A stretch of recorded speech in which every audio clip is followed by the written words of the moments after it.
Hey guys, Sharling here. I just wanted to make this video to give you guys my thoughts on BeatCop, where you play, well, a beat cop. So this is not a review. The game is still in pre-alpha, and the version that we've had access to was limited to 7 in-game days. So BeatCop's another retro-styled pixel art game where, as I said earlier, he plays a beat cop by the name of Jack Kelly, not to be confused with Jack Boyd from This Is the Police. Now, you're tasked with patrolling one street. There are a number of shops ranging from pizzerias, pawn shops, liquor stores and electronic stores that you can enter in and talk to the owners. Sometimes they provide information, but most of the time they just repeat what they said to you the last time you were in there. Now, each day you're assigned a quota of tickets that needs to be met, so you'll be ticketing cars for parking violations or tire violations, or even to have cars towed. The game plays out in real time, much like Papers, Please, where you have a limited amount of time in every shift to get everything you need to do done. Now, you move around using the mouse for everything. Unfortunately, there weren't any hotkeys for the various things like your ticket book, the handcuffs or the radio, so you're going to have to click on everything with the mouse. I do expect that in the full release they will be adding hotkeys for all of these functions. But by completing the quotes and special events each day, you'll get paid.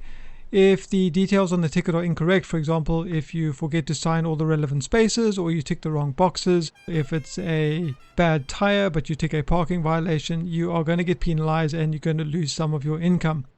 The character you have also has stamina, which will eventually run out throughout the day, and as you have less stamina you will move more slowly eventually until you can't sprint anymore.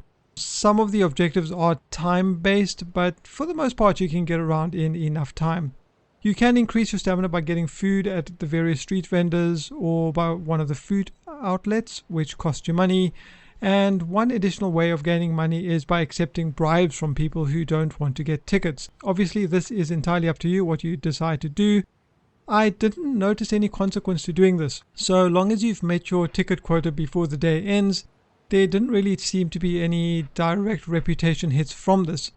Now, not giving tickets to people who ask you not to give them tickets, who don't or can't pay, will increase your reputation with the people faction, and obviously if you do choose to give these people tickets, it will decrease them. And on top of giving tickets, there are various events that occur throughout the day as well: thieves, domestic abuse, even stopping the mob from collecting protection money, helping a little girl find a cat, and questioning witnesses at a murder scene are some of the events that you are going to come across. Again, unfortunately, during the 7 days of the demo, there weren't a great deal of these events, as well as the fact that they were set on certain days. So if you do choose to replay the demo, you are going to come across the same events on the same days at the same times.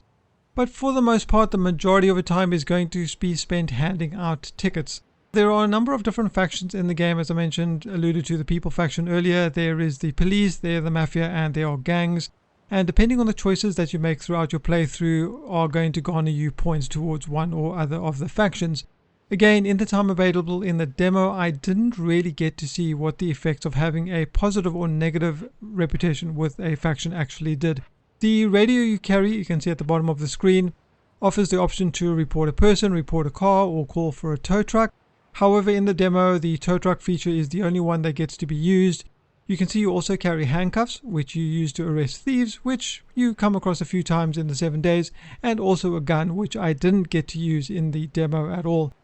Also, when approaching a vehicle, you can choose to check the meter to see if it's expired. However, this can also be seen by looking at the meter from the normal view. Alternatively, you can check the plates, the tires, the lights, and in some cases you can even search the car. Now, when you write up a ticket, there are check boxes that need to be ticked for these things. So if it's only a tire violation, you tick the tire violation or parking violation, depending on which one it is. You sign the ticket and then you issue the ticket to the vehicle. But there didn't seem to be any benefit to writing up more tickets than the daily quota required. There was also one point in the 7 days where you get to search a grey van, which puts you into somewhat of a shuffle minigame where you have to move stuff around to try and uncover some drugs. And upon finding the drugs, you had the choice of either calling it in or giving it to the mafia who had initially told you about the vehicle. There was a lot, as I said, that was unavailable in the demo, so I think it's difficult to gauge what the full game is going to be like. No doubt that the full game is going to contain many more objectives and situations where you'll actually get to use your handcuffs and your pistol and that kind of thing. And it will probably also have a lot more events available, which I think will certainly add to the gameplay experience. although I have no idea how many days the full game is going to span across in comparison to the 7 days that the demo has. For the most part, that was pretty much the extent of the demo. I have to reiterate that this game is pre-alpha, so there is a lot that obviously still needs to be done. The final product, as even stated by the text on the screen when you load the game, could be vastly different to what was presented here. There were obviously a few bugs that I came across, and I do think that the game could benefit with more sound work with regard to the dialogue sequences in the game. Maybe this is because after having played Zombie Terror Night, I think that the Simlish dialogue that happens in the game works quite well, and would probably work quite well in this particular title as well.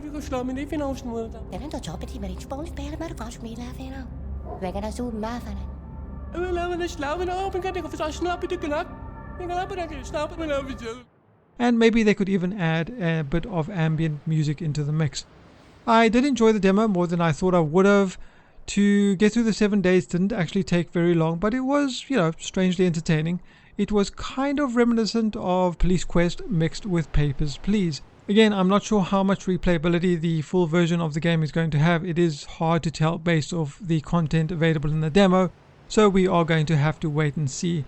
But as soon as we have access to a proper preview build with more content, I'll be sure to make a video about that. But this is definitely something that I'm going to be keeping an eye on. Anyways, that wraps up this video. I hope this gives you guys some idea of what BeatCop is. And if you have any questions, you can just leave them in the comment section below. Otherwise, I've been Charling, and I will see you guys next time.